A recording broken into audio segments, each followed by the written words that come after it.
about them Irish? I can't take it anymore. I need a national championship.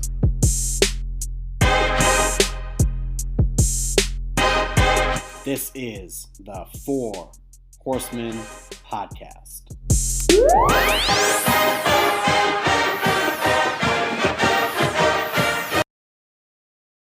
And we are back. Welcome to the Four Horsemen podcast. I'm Dylan, joined by Steve as always. And the Fighting Irish of Notre Dame are 10-0 to complete an undefeated regular season for the second time in 3 years. So, don't know if you guys have known this, but ever since the podcast has been up and running, we have a 67% chance of going undefeated in the regular season. Steve, what are your thoughts on that? I will directly claim responsibility for that. And if you would like to Venmo me, it's at Steve Campy. Thank you. Yeah, we got to get P-Wagon's OnlyFans account so people can send him money. Anyway, Brian Kelly has 3 undefeated seasons at Notre Dame. Lou Holtz has 1. That tweet pissed off a lot of you, as I knew it would. Here's the thing. We're not making an argument there at all about who's better or anything like that. It's just very interesting to me that Brian Kelly has done this 3 times to lose 1. And I think part of that is a lot of the Notre Dame fan base right now, I think, kind of grew up in the 90s. So there's this real revered love for Lou Holtz. And Coach Holtz had a great tenure. He won a national championship. But I think people look a little too fondly on those old days. Compared to some of the previous successes under Notre Dame's history, specifically with Parsegian or going back to Leahy. So it was interesting to bring that up because Lou Holtz I only did it once, right? You go through history, 93 was Boston College, 92 there was a loss at Stanford. It's you always have kind of one of those stumbling blocks in what Kelly has done at Notre Dame, and I think really the point of the whole tweet was to say, look, let's give this guy some credit for what he has done here at this kind of program, and I think that's definitely owed to Coach Kelly. Yeah, for sure. I mean, Lou went 86 to 96, and had, I'd want to say, 88, 89, 92, and 93 were his best seasons. Other than that, there were definitely some good years, a couple of 10 wins, a couple of 9 wins, but yeah, when it comes to, I'm sure if you go by winning percentage, I'm sure if you go by number of overall wins over a 10-year period, they're probably going to look comparable. And obviously Lou is going to get the nod from everyone, rightfully so, as the national championship winner that he was, and arguably 2-time national championship winner if the AP weren't a bunch of cowards in 1993. But Coach Holtz, one of the GOATs. Unbelievable. He is great. He's fantastic. I think exactly to your point, Dylan, I think this is more so a recognition that we are truly in the midst of something special as it stands currently. Yeah, and someone brought up a good point on Twitter too, saying, Lou Holtz had tougher schedules back then, which I think I would agree with. But the person asked, do you think Kelly's gotten the short end of the stick when it's come to who you've played in the title game? So, for example, Lou Holtz got to play a West Virginia team who was good, but Notre Dame smoked them. Kelly got a prime Nick Saban Alabama team, and then in 2018 ran into Clemson, who then beat Nick Saban Alabama team by about 7,000 in the finals. So that's an interesting thing too. Is Kelly's kind of run into some trouble, whereas Lou was the trouble. I think that's the way to put it. But I think at the end of the day, we just have to give Coach credit here for another good season. I think regardless if we played pre-COVID or post-COVID schedule, I think we would have gone undefeated anyway, knowing what we know now. It's a big accomplishment. And look, in our 132, 133-year history, we're going to be playing in our first ever conference championship game in our first season. So for those of you who aren't familiar, the ACC canceled the Wake Forest game, which we speculated a bit about earlier, and Notre Dame is clinched, so is Clemson. So it's going to be a showdown. But before we get into that, Let's talk about Syracuse. Were you surprised by the game at all, Steve? The honest answer is no. I mean, yeah, the full blown expectation was to hang 49 on them by the half, and then just bring in Drew Pine and Brendan Clark and all the other possible seniors, and hopefully get Cameron Ekinyane. I believe that's how you say his name. I probably botched it, but he's a Rhodes Scholar, so shout out him.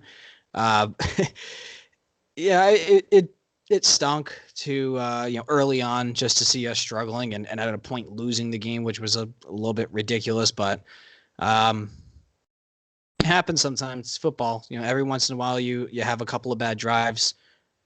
Honestly, our first couple of drives, it felt like bad luck. A couple of drop touchdown passes, a couple of drop passes along the way. Michael Mayer catching the ball right at the 4th down line and going backward and getting caught up. He a guy who almost never gets tackled by the first guy. So it was frustrating, but at no point was I ever concerned we were going to lose that game. At no point did I think that we were going to be losing heading into halftime. I knew that we were far and away better. I was very confident the whole time. It was more so just a nuisance, more of an annoyance, just like when a mosquito is biting you, you're going to eventually slap the mosquito and kill it. You are going to win that battle 100 times out of 100. It's an annoying little bastard. That's basically what we experienced. Now, did that accent slip or was that intended? It was intended. I gave you a little bit of my Boston there. My fucking Boston kid. I like to think it was a slip, but fair enough. I think based on the parameters we set up last week for what we wanted to see, Notre Dame failed. It wasn't a good game. We wanted to see 35 by halftime, and the starters ejected. Not because they targeted or just because, getting yanked by the coach, not by the referees. Yeah. And that didn't happen at all. The game was, I think, far too close for far too long. It ended up being a blowout, and then it looked like a better blowout until Syracuse let off a 80-yard touchdown run themselves. But basically the last 3 minutes of the first half and the fourth quarter were good. Book, I thought, was fantastic for most of the game. But overall, it's not what you wanted. You wanted to put them in a week where Alabama beat LSU by, I think, 40. And in a week where Clemson look like Clemson, in a week where Ohio State beat Michigan State by, again, 7,000. Yeah. You want it to be in that class of teams, because that's the thing with Notre Dame in 18 and 2012. The argument against us has been, well, we've never really blown out teams. We've never shown that we were on that level. And we've done that in part this year, not consistently, but we've done it for the most part, and we beat Clemson. So I think the question of our talent and where we are is not really up for debate. We are among the top 4.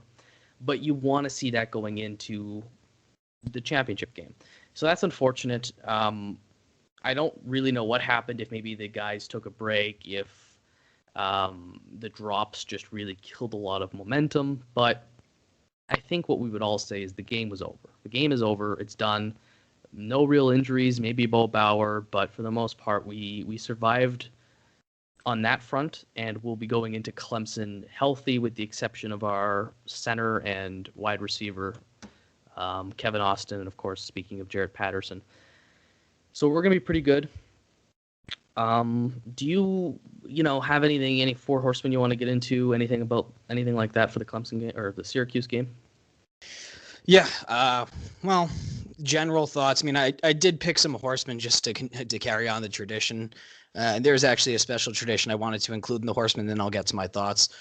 So the 4th horseman, and someone who I did want to give some props to, who it's a little bit less conventional than usual, but the public announcer, the PA announcer, Mike Collins. This was his last game as the PA for Notre Dame. I think he's been doing this since the 80s, if I recall correctly. So he's been there for quite some time. So he, as his last game, just wanted to give him some props. And then, without giving any sort of stats, I'm going to go 3 through 1. Jeremiah Owusu-Koramoah, Ian Book and Javon McKinley. I think it's pretty evident as to why they should be the Horsemen. Yeah, fair enough. I didn't think too much about this one either. I think we're all pretty done with Syracuse and thinking about them. But for me, I'll go Javon McKinley, number 1. I believe that was 3 touchdowns. 2. You had made a point, Steve, that at some point during the season, Javon McKinley didn't have a touchdown. He's our leading receiver, and he hadn't scored. So he broke out yesterday and had a fantastic game. Second Horseman for me, I'm going to go Ian Book. Again, this kid is unreal. He needs to be in the Heisman discussion. He just needs to be there. And as I've said for a couple weeks now, he's not going to win the Heisman on my ballot. I have him 3rd, and I think that's probably his ceiling. But, he belongs in the conversation. And that's the thing with Ian Book, right? We saw him throw for 3 touchdowns, saw him run for 2 touchdowns. Did throw an interception, but that doesn't really bother me too much, especially because I think, got a fumble on the very next play. So Ian Book 2nd for me. I thought he was all over the place, pretty electric. 3rd, I'll go Ben Skoranek. I'm just trying to remember. I think Connor McQuiston's total EPA had McKinley 1, Skoranek 2. And then 4th for me, the Joker. Just fantastic again. I mean, he's played himself into a first round pick, if not maybe first half of the first round. And that hit he delivered to cause the fumble was unbelievable. It was something from a video game, like Madden or NCAA video game. It's like a hit stick where you hit the guy in the arms and the ball just flies. And that's what it was. And you don't see that too often. Usually you see rips. You see, crown to helmet or crown of the helmet to the football. But yeah, not him. The Joker just murders people. And that's the way it is. So I didn't really have a juice moment. I'm just glad this is over. Syracuse, credit to them. They're going to come back strong. I thought they had some good corners. They're a young team, but it's time to focus on other things, right? The season is over. We're 10-0, and we're going to go into the ACC title game. That's exciting. Our first ever, and we talked about this. This was the narrative before the season started. How funny would it be if Notre Dame goes in, smashes the ACC, and walks out, never joins a conference again? I think it'd be hilarious. Yeah, absolutely. Yeah, we are 1 for 1 in being in a conference and competing for a conference title game. So I guess it's pretty fucking easy. All these years that people were telling us to join a conference in order to be considered for the college football playoff, join a conference. Yeah, well, suck my balls. We did it in the first year we ever had to. It was easy as shit. So I don't know. The argument is completely, the rug is completely pulled against anyone in the future.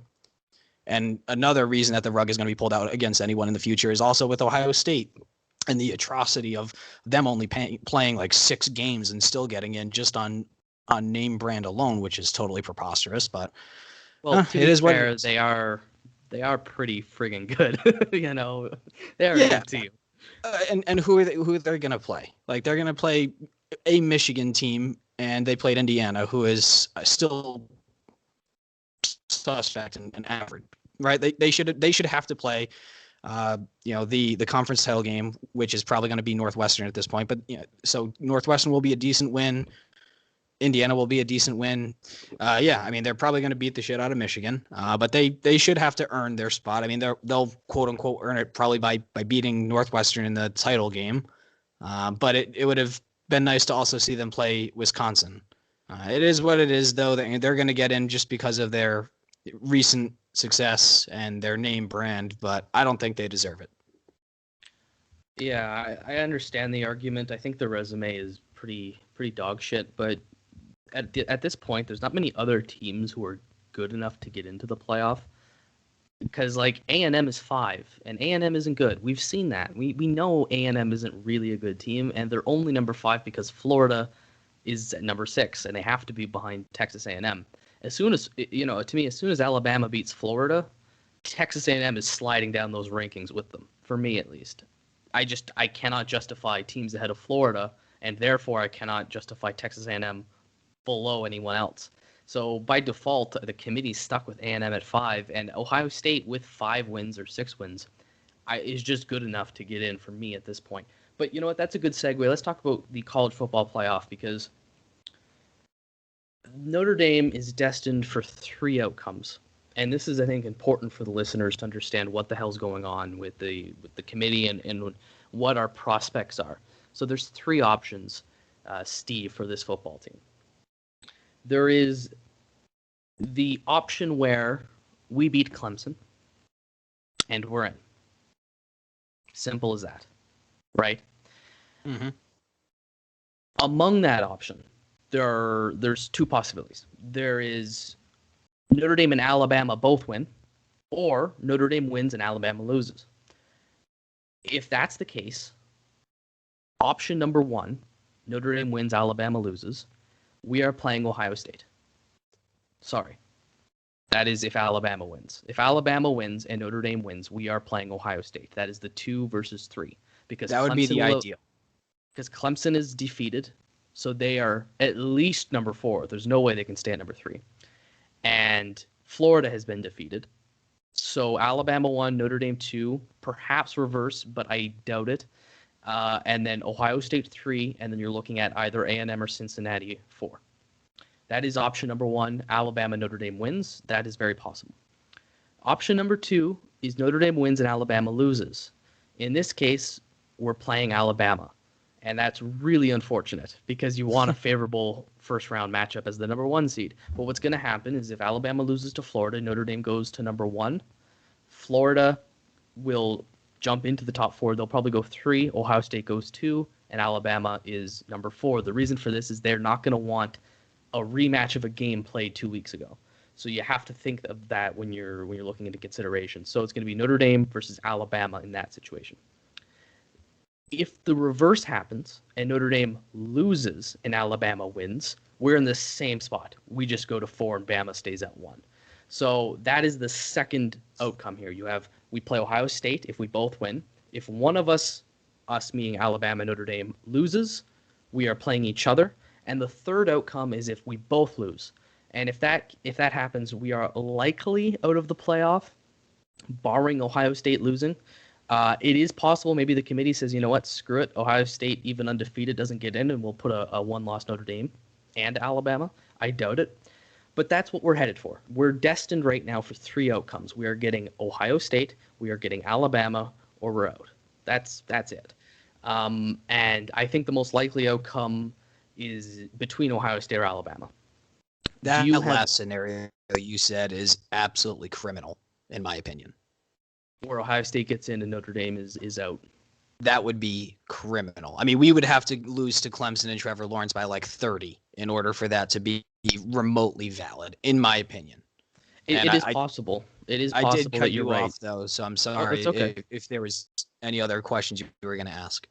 No, I think you brought up a good point there. Even if we lose to Clemson and Alabama loses to Florida, there is a chance we're still in. Like you said, that maybe the committee does say, you know what, Ohio State doesn't deserve it. In that case, we'd be playing Florida.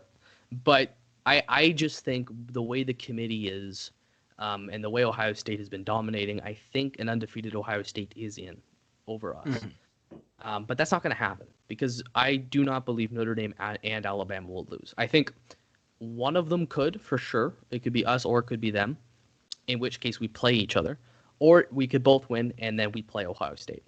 But in terms of, tampering with expectations of the fan base and the listeners joining us right now, expect Ohio State or Alabama. That's what we're destined for. At this point, it would be very, very unlikely for us to miss the playoffs, but it is possible. But in terms of playoff teams, unless something really wacky happens, we're getting Alabama or we're getting Ohio State. Make your peace with it now, and let's get it ready to roll because January 1st, I think, is going to be a complete turnaround for this program and is like the moment of crescendo of this something we're building. You keep talking about that, right? We're building something special. I think that could come to fruition on January 1st, regardless of who we're playing. Yeah, no, for sure. Absolutely. I think we're going to probably end up playing Well, here's the deal. We're going to end up playing Alabama. If we win, we're going to end up playing Alabama. If we lose, we're going to end up playing one way or another, because if we make it into the final, then we're going to play them. If like one of those scenarios, like Bama's coming down the stretch in some capacity. Semifinal or final, we're playing Bama at some point, is what you're saying. Exactly. So either we lose and then we play them in the first round, or we basically win out to the title game and then we play them again. So just get that expectation on right out there. It's a rematch from 8 years ago. Yeah, I don't know. It's kind of crazy the way that everything is turned out. Ohio State, I keep fixating on them because they're the real wrench thrown into this. If they played at least 9 games, then like maybe there'd be some validity to them. I will continue to see them as illegitimate. But all things considered, the way that the scenarios are going to play out, I'd be very pumped to play Ohio State in the first round. That's the ideal scenario in my opinion. Is if we beat Clemson again, just punt them into the fucking sun. Just get the hell away from the playoffs. Just get away forever. Just stop being relevant. Even though DJ Ukulele is arguably going to be the best quarterback in college football next year. All right. If we can just get Clemson the fuck away from us forever, or at least for the next 12 months, and then focus on Ohio State and Bama, both of which I think, crazily enough, are winnable games. Both of their defenses are not the defenses that you would expect from both programs.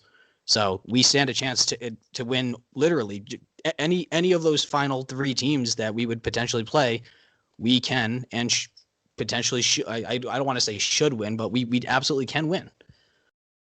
Well, so you said a lot of things there I want to talk about, actually. Yeah. First is Ohio State.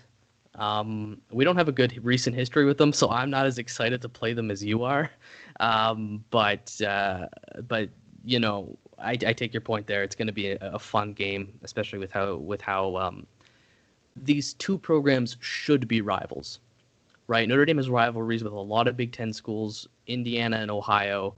There really should have been something here. They're two blue bloods, and it's never really materialized. I think we've only played 6 times in history. So that would be extremely fun. But you brought up a good point. They've only played 6 games. I don't know if you guys have been paying attention, but the Pac-12 has been completely discredited from this playoff because they're only playing 6 games. You know, USC is undefeated right now. They're currently playing as we speak. They're looking good.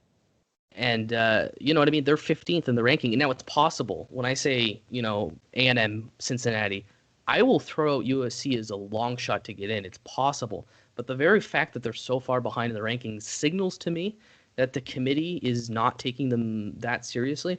And you got to question the double standard, because Ohio State's going to have played the same amount of games, but they're getting a pass into the playoff. And a lot of that is based on preconceived notions from the preseason of who you expected to be good. Now, I would also counter myself there and say, well, Ohio State is just a really good team, and you can tell that by watching them, right? You could use the eye test, as some of the analysts call it, to put Ohio State in there. But you bring up a good point. They've played 6 games. I don't know how you could justify that.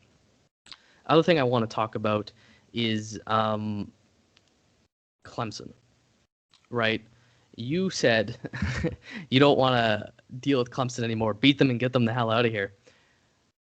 I think I kind of want them in the playoff. I know that's crazy.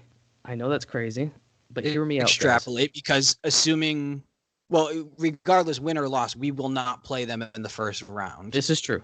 By I want them in the playoff, I mean I don't want to play them in the playoff, but I want them to be in the playoff.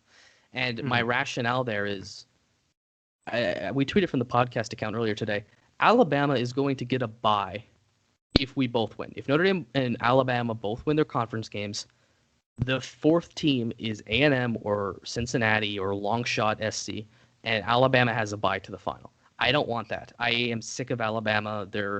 Our total title claims are at 22. They're at 21. You know what I mean? I don't need them winning anything else. I want Alabama to have a tough road, but I also don't want to play them. And the one thing I can think of is if Clemson were to lose to Notre Dame again, but very closely, Would you, if you're a member on the committee, and you guys tweet us this, your responses, would you consider putting a 2-loss Clemson team in over a 1-loss A&M and an undefeated Cincinnati?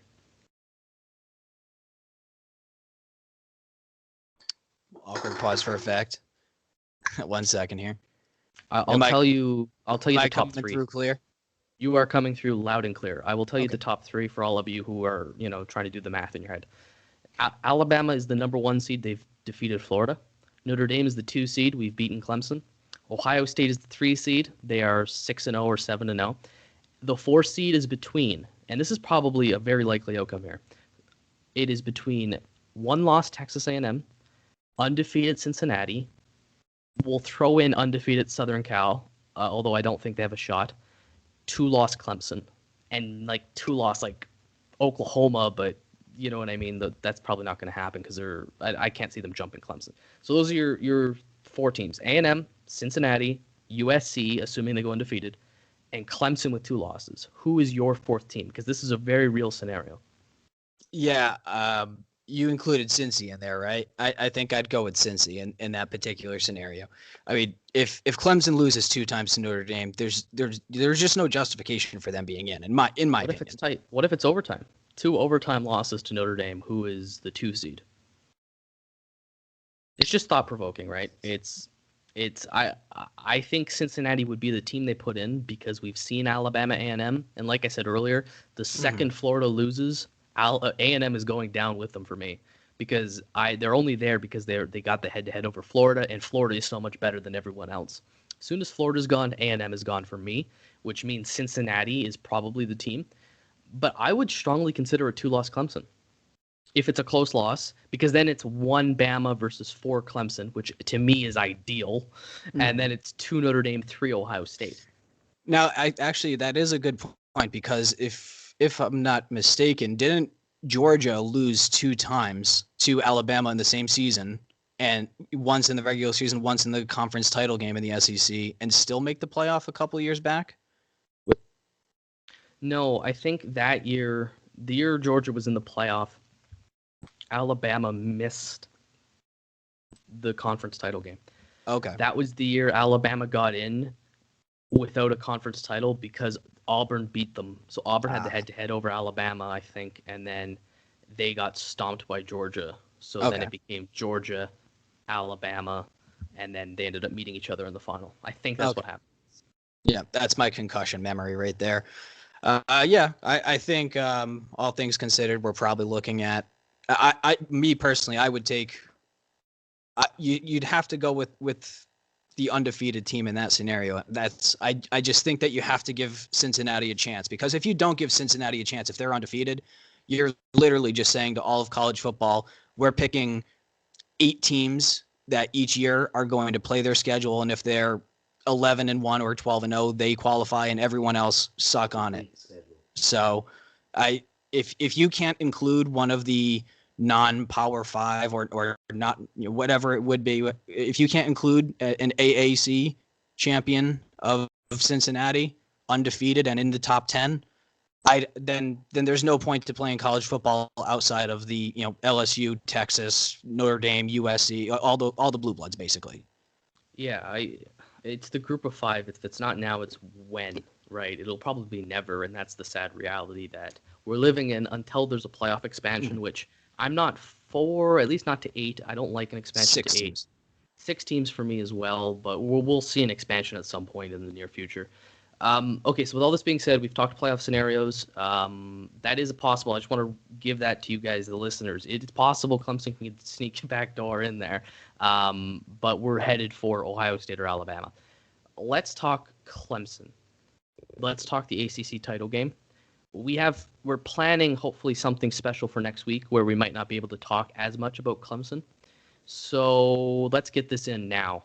You sent me something, Steve. An image from ESPN's FPI predictor. Can you tell the audience what it says? Yeah, it currently says that Clemson, with the return of Trevor Lawrence and key starters on defense, they currently have a 71.7% chance to win And obviously, if you can do math, which I can't, despite being in finance, that gives Notre Dame a 28.3% chance to win. So that means that despite us beating Clemson earlier, then they're still only giving us a 1 in 4 chance to win this game because of Trevor Lawrence coming back. I think that number should be closer to 60-40, but I don't work for ESPN. If I recall correctly, in the first matchup, it was lower. It was lower than this, and I think that was even before the COVID case with Trevor. I think Clemson was only in the 60s to beat Notre Dame, and to have them, in the low 70s now, it could be just because they're healthier, but it could also be, the way the rest of the season played out, whatever metric the FPI includes in their win probability, must have just increased Clemson's odds despite losing to the team they're playing. It's just a little ridiculous to me. I don't think that's the case. I feel better than ever against Clemson, with or without Sunshine, because we've beaten them. We beat them, and Trevor Lawrence in that game, to me, doesn't make much of a difference. DJ throws for 450 yards. We really could have put it to them with not, if not for a fumble in the end zone. I like our chances. Now, granted, like I said the whole time, we could totally lose this title game. Totally valid. Clemson is an excellent team. But the idea that somehow it's going to be a bigger blowout in Clemson's favor because, Lawrence is back? I don't buy it. I don't buy it. Notre Dame is absolutely in this game. We have the recipe to beat Clemson. And even though they're going to gain some guys on the defense, Ian Book has improved. The entire offense has improved since the Clemson game. So it's not just Clemson who's getting better. They're getting back their great players. Good for them.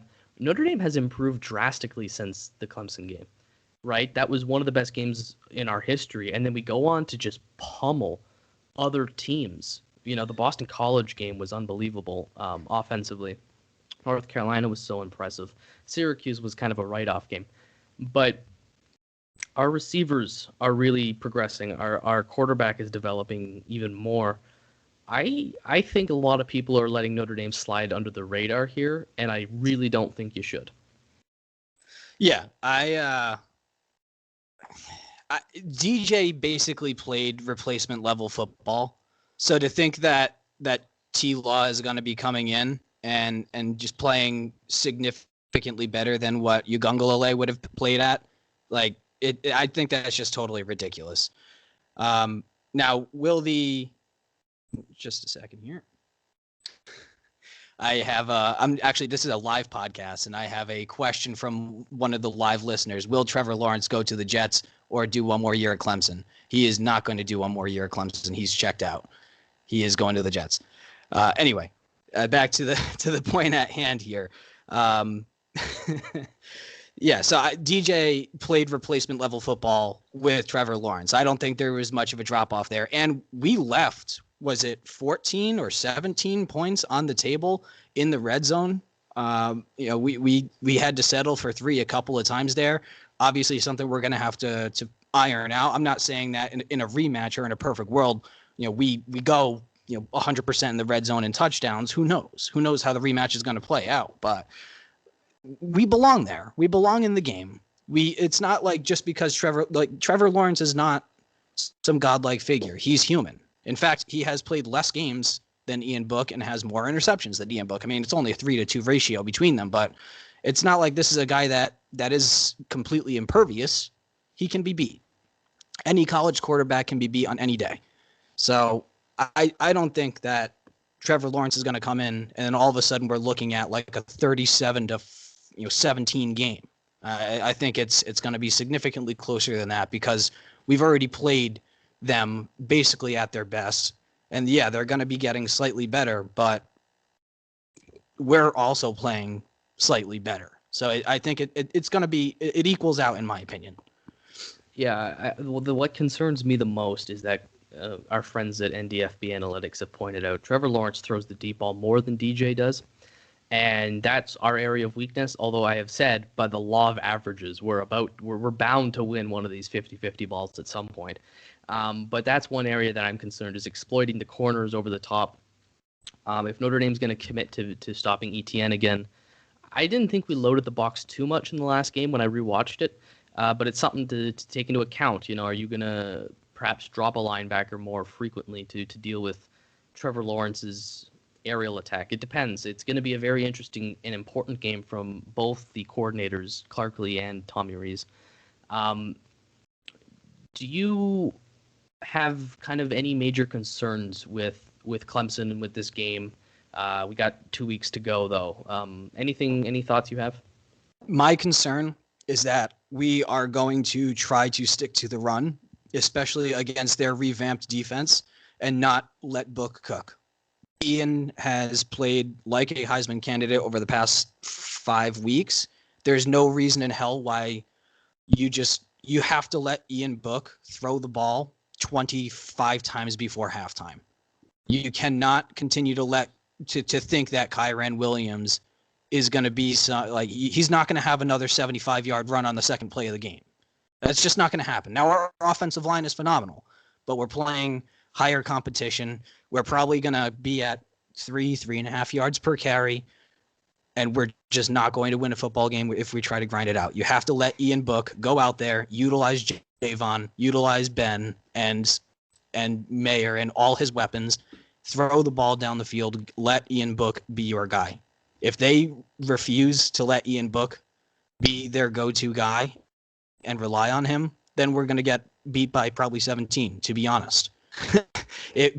But if you let Ian Book go out there and play his game, we might possibly win by 17. Who knows? That's obviously very drastic numbers in either direction, but I think the point of emphasis I'm trying to make here is you can't rely on Kyren to have a game like he had last time. You have to let Book cook. Although you might be able to expect Chris Tyree to break off a 94-yard touchdown with that kind of speed. Very true. He was fucking flying. Yeah, that's a home run hitter, and that could be important in the Clemson game, right? If you start wearing down that D-line, that could play into it. I agree with everything you've said. Obviously, we have to let Book cook. The best way, I think, to beat Clemson, because they're going to get that linebacker back. The guy coming off injury. Is it Skolsky or? Yeah, Skolsky. That's correct. Something like that. But they also did just lose Venables to a broken arm. Okay, that's interesting. But I mean, assuming they've upgraded at the linebacker position, the best way to keep them off is to play action, right? That is the universal truth of football, is you get those linebackers to bite momentarily, and next thing you know, Michael Mayer is down the seam for 35 yards. So that's one way to keep Clemson at bay. I'm not super worried about our offense because we saw the Clemson game. Plus, we know how much points were left on the board and how many improvements we've made. I'll tell you two things that I'm concerned about. One, snapping the ball. Like with Zeke Correll, who we expect to come back for the game. He had about 3 sketchy snaps against North Carolina. That could come back to hurt us. Obviously, there was a snap in the Syracuse game that caused a fumble. So that's possible. The other thing I would say, too, is kicking. Jonathan Doerr's really kind of gone cold lately. He was good in the Clemson game. He went 3 for 3, I think, and then he missed one from like 55 yards he wasn't supposed to hit. But lately he's been shaky, and that could be a huge part of the game when you know the two teams are so evenly matched. I think that's pretty much it from my perspective. Do you have anything to add on top of that? No, I think you're spot on. I think we've obviously seen them before. We know what we're going to get. We know what to expect. We know we can compete. Just a matter of execution. And it's going to be incumbent on Tommy Rees to call his magnum opus, which he did a damn good job. He's done very well over the past couple of weeks. But, I mean, he's got to be practically flawless in this ACC Championship game for us to continue this winning momentum and beat these fucking Clemson Tigers that seemingly will just refuse to go away. But I think that, I originally said I wanted Tommy Rees to really open up the playbook against Syracuse, but he kind of just went straight chalk, just didn't really open anything up at all. And the hope here is that he's saving it, just saving every possible trick, every play, everything imaginable, so he can throw the entire kitchen sink at Brent Venables in this defense. And that's the hope, because if again, if we rely on Kyron Williams in the running game, I think we're toast. But if we can get Ian Book some time, if we can get play action, if we can get Mayer up the seam, if we can get Tommy Trumbull up the seam, Skoranek has been playing great. Javon has obviously been on fire lately. We stand a chance. We stand a very, very good chance. Again, I think this is the odds are closer to 60-40 in favor of Clemson than it's the 75-25 we're currently seeing, been given to us. So, yeah, we'll obviously find out in due time. But I think that we're being massively. Not a score prediction. Who's going to win though? Notre Dame's going to win. ACC champs. I like it. ACC champions. I think that it's just. We have too much momentum, and there's just too much of a special feeling around this team. And I think it would just be too hilarious to join a conference for 1 year ever, win the conference title game, and then yeet the fuck out and just be back to independence and then still be at the top of our game. So if I were to give a score prediction, I know you didn't particularly ask for one. It was 27-27 last game heading into overtime. 33-33. 33-33. I'm probably going to go with I'm going with 38-32. Interesting. That's a good scoreline. I think that's totally plausible too, given what was left on the board. I realized we still have a week of college football, which means you still have a week to catch up in our game. I'm going to roll questions off as I read them, like I'm picking them on the spot, and you got to tell me who's going to win the football game. Fair enough. Yep. All right. Game number 1, Navy is going to Army. Army's the home team. I don't know if that's a neutral site game, but Navy Army. Yep. I'm going to go with Navy just because I feel like Army just never seems to get their shit together. The midshipmen typically give us a tough game. I know they've been down in recent years, but I'm rolling with Navy. Okay, I'm going Army. Big ACC matchup. North Carolina's going to Miami. Ooh, that's a difficult one because I feel like Derek King has really not played phenomenal this year, but he's still so friggin' good. But Sam Howell had a bounce back performance last week against like a Division 7 team, so albeit. So I think is that going to be played in Coral Gables or in North Carolina? Miami.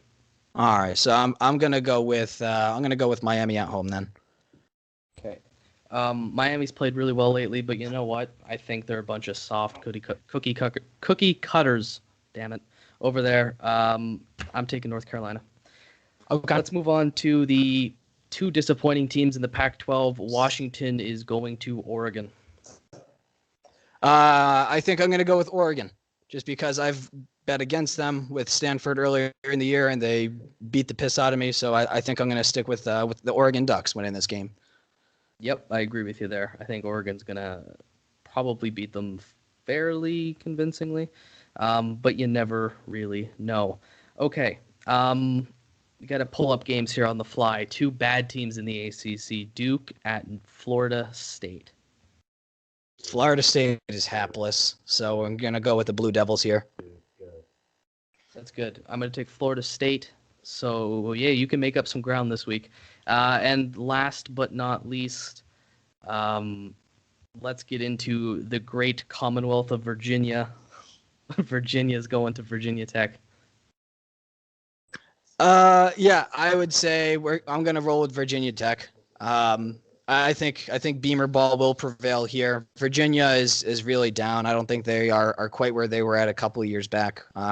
So I'm going to roll with the Hokies here. Yeah, I agree with you. They're at home. That always seems to be a safe pick in college football.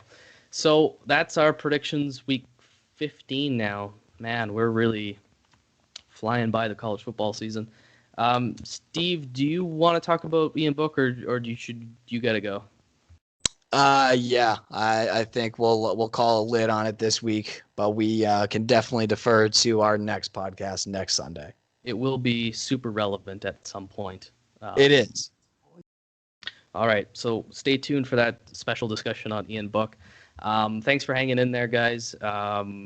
Steve and I keep enjoying this, which is why we do it. Notre Dame 10-0, undefeated regular season. Let us know your thoughts and what you think is going to happen in the Clemson game. Any last words, Steve? No, 10-0. One of arguably our best runs in recent memory. Brian Kelly is a great coach. Ian Book is a Heisman-esque quarterback. We're heading to the ACC Championship game, and we're going to win it. So go Irish. Got a lively bunch around me today. So go Irish and beat the living piss out of Trevor Lawrence. Let's get some redemption. Agreed. Go Irish. Get healthy. Thanks. See you guys next week.